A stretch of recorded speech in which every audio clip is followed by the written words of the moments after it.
What's up, my dudes, and welcome to another Cinehorde review. It's just me today, and apparently I don't know how to look directly at a webcam, so I was gonna make it look like, I'm looking down. But today I wanted to talk to you about the remake of Aladdin.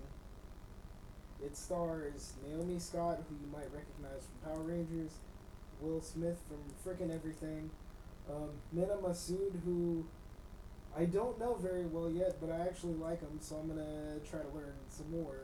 Um, and the dude who played Jafar, I can't ever seem to pronounce his name correctly, so I'm just gonna avoid that and call him the dude from the Netherlands that plays Jafar. He's pretty badass in it, and there's also Nassim Pedrad, who plays a new character named Dahlia. She's pretty awesome too. She's from The New Girl with Zoe Deschanel.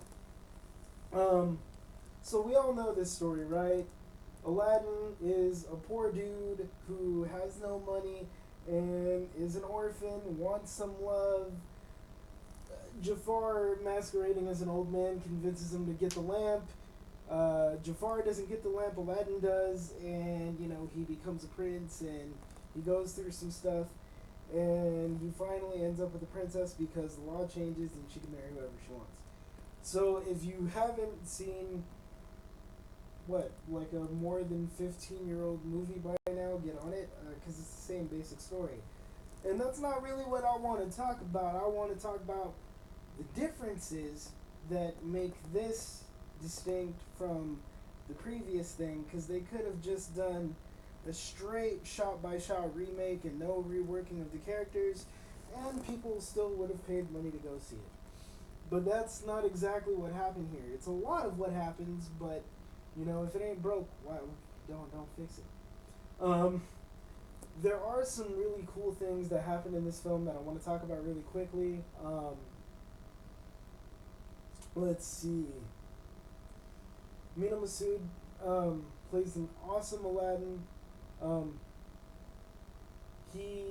I really have to learn more about that dude. I thought he was amazing. Naomi Scott is a better actress than I thought, which, honestly, the only movie I really saw her in was Power Rangers, so, you can't blame me for that. The script was kind of lacking in that department, but she was great, and there was one thing, there's a couple things that I thought they did really well. Spoiler alert or whatever. I go into this stuff in more detail in the text review, which you can find down below. But, where was I? Oh, Jafar. So they've upgraded the character. Before, in the old Disney film, he kind of seemed like, he was this old lecherous dude that was just trying to marry Jasmine for power.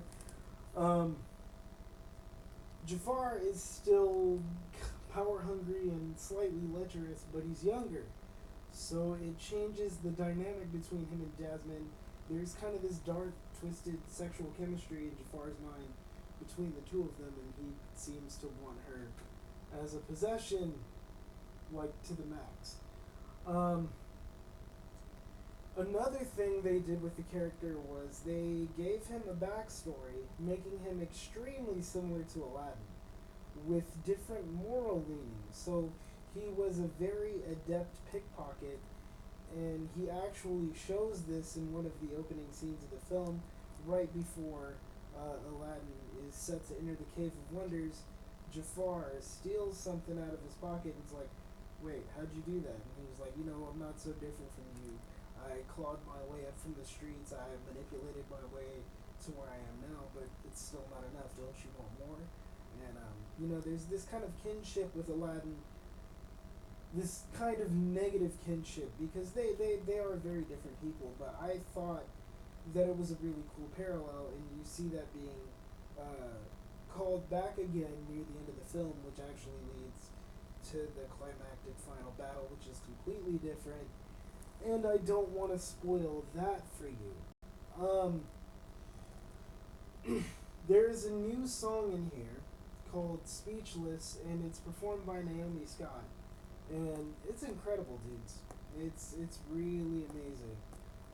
The song is about the character trying to assert herself and wanting to do what's best for her people, and everybody's just telling her to shut up and get out of the way, and she's like, no, I'm not gonna do that.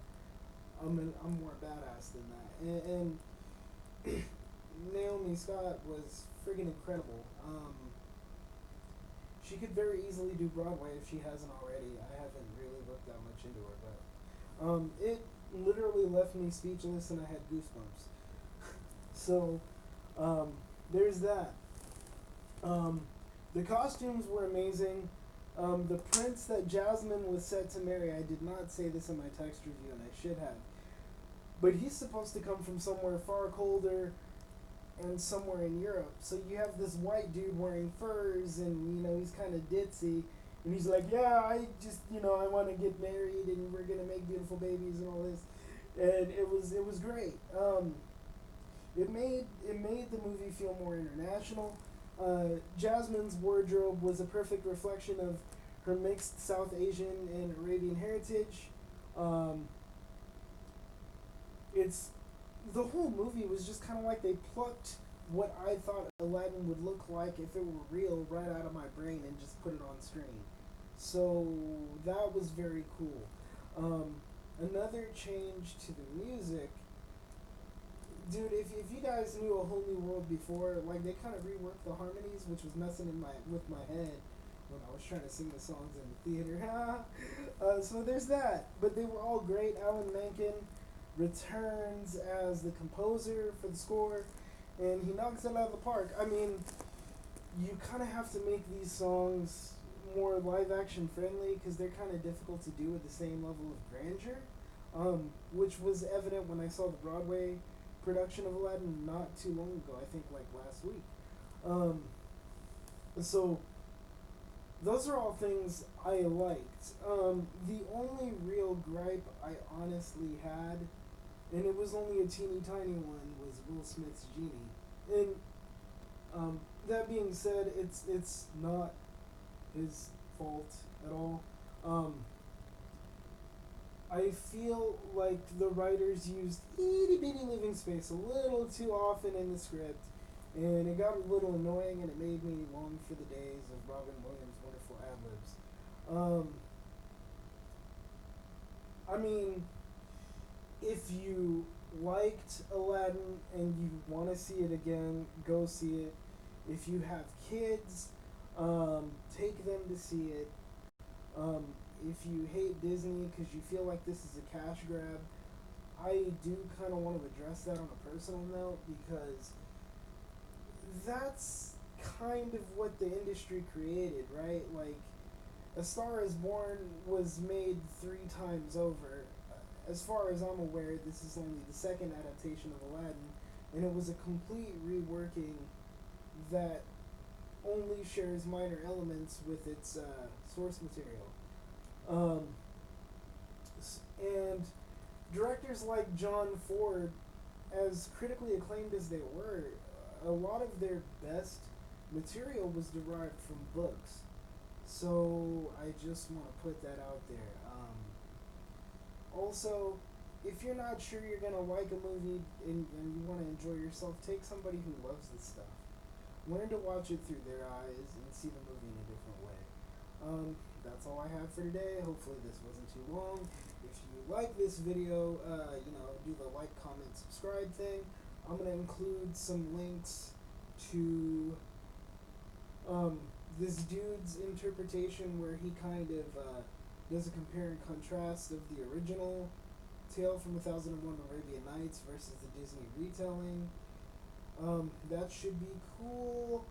And there was something else that I can't remember, but I'll see you guys at the movies.